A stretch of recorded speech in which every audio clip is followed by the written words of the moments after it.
आज आम्ही खरं तर सोनम वांगचूक सरांना पाठिंबा द्यायला आलेलो. लँड झाल्या आम्हाला कळलं की त्यांची प्रकृती बिघडलीमुळे त्यांना हॉस्पिटलला न्यायला लागलं. पण जसं आम्हाला व्हिडिओज दिसायला लागले की 4-5 लोकं आली सिव्हिलमध्ये आणि त्यांनी सांगितलं की आम्ही डॉक्टर आहोत, चेकअप करायला आलो आहे. ते काहीतरी सफेद पडदा घेऊन आले, सगळ्या प्रोटेस्टरसमोर तो पडदा ठेवला आणि त्यांना उचलून घेऊन गेले. त्याच्यामुळे हा आपल्या लोकशाहीसाठी खूप घातक दिवस आहे. ते कुठच्या परिस्थितीत पण जगतोय.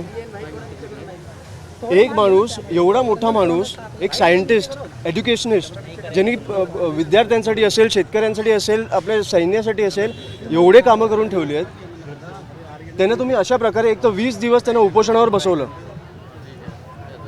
मला कळतच नाही की धर्मेंद्र प्रधानचा राजीनामा पाहिजे तर हो पाहिजे, डेफिनेटली पाहिजे. पण एका मिनिटासाठी राजीनामा बाजूला ठेवा. एक माणूस तुमच्यासमोर 20 दिवस उपोषण करतोय, त्याला येऊन तुम्हाला भेटता पण नाहीत, एक कॉन्व्हर्सेशन पण नाही करतायत की तुमची चर्चा तर चालू करू. ही कुठची पद्धत आहे? ऐकायचंच नाही, पोलिसांना पाठवायचं. ही दडपशाही काय प्रकारची दडपशाही चालू आहे? आणि कशासाठी हे आंदोलन? नीटमुळे 20 मुला-मुलींनी आत्महत्या केली आहे. त्याच्यासाठी सरकार जबाबदार नाही आहे. आपल्या इकडे अकाउंटेबिलिटी, कोणी आन्सरेबल नाही राहिलं आहे. म्हणजे कुठच्या राज्यात जगतोय आपण, कुठच्या देशात जगतोय आपण? सर, त्यांनी म्हटलं, पोलिसांचं असं म्हणणं आहे की उच्च न्यायालयाने आम्हाला सांगितलं होतं आणि त्या निर्देशांचं आम्ही पालन करत. अशा प्रकारे तुम्ही प्रोटेस्टर्सवर हात उचलताय, त्यांच्यावर धक्काबुक्की करताय. ठीक आहे.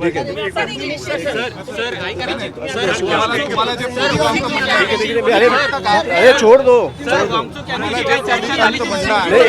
एकच मिनिट, ऐका ना मी देतो मी सगळ्यांची उत्तर देतो. एकच मिनिट, एक मिनिट. मैं सिर्फ चाहता हूँ की एक कोणतरी प्रश्न विचारा आणि मी त्याचं उत्तर देईन. मला वाटते त्यांची पत्नी आता हॉस्पिटललाच आहे आणि ते पण प्रेस कॉन्फरन्स घेणार आहेत.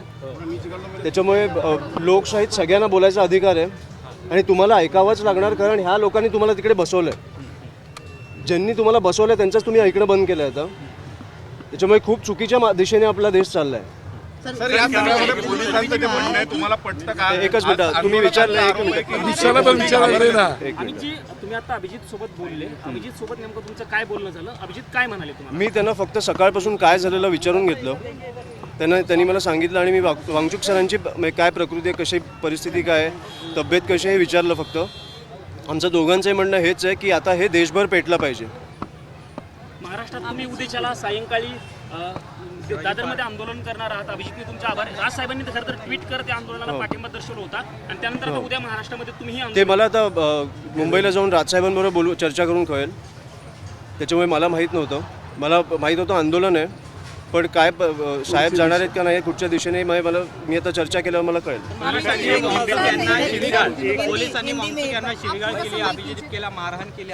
अतिशय चुकीचं आहे, अतिशय चुकीचं. तुम्ही हायकोर्टाने तुम्हाला हे सांगितलंय का शिवीगाळ करा, मारामारी करा आणि म्हणा? हायकोर्टाने सरकारला सांगितलंय की त्यांच्या तब्येतीची काळजी घ्या. ते सोडून तुम्ही सगळं केलं.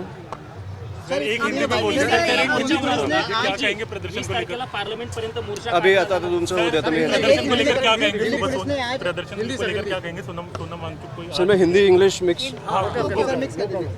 So I think this is the darkest day, one of the darkest day in the history of Indian politics, because we are seeing democracy die in front of our eyes. ऐसा कभी नहीं होता था पहले.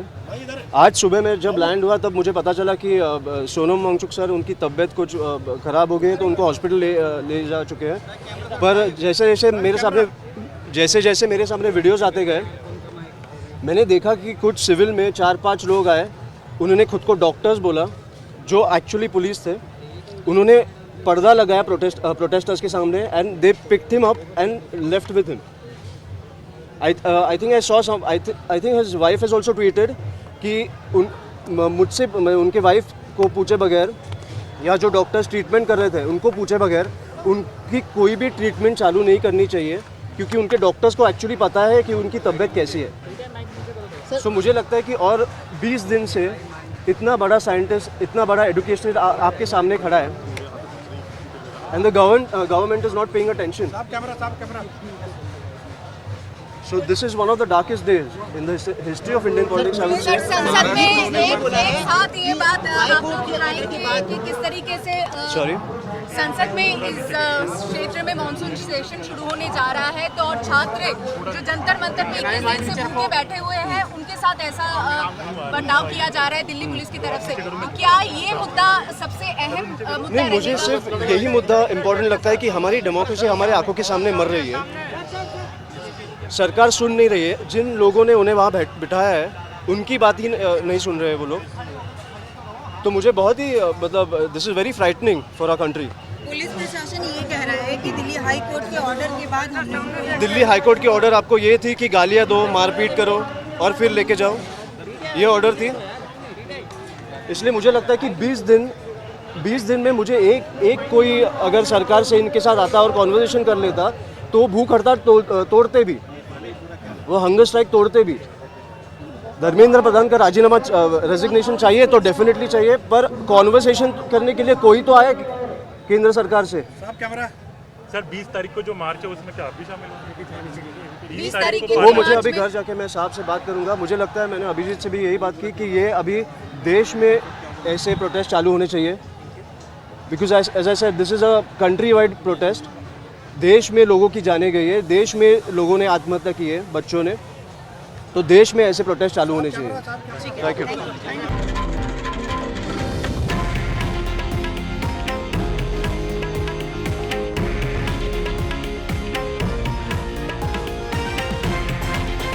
हे आहे देशातील नंबर 1 न्यूज नेटवर्क आणि आपण पाहत आहात TV9 मराठी, एकमेव।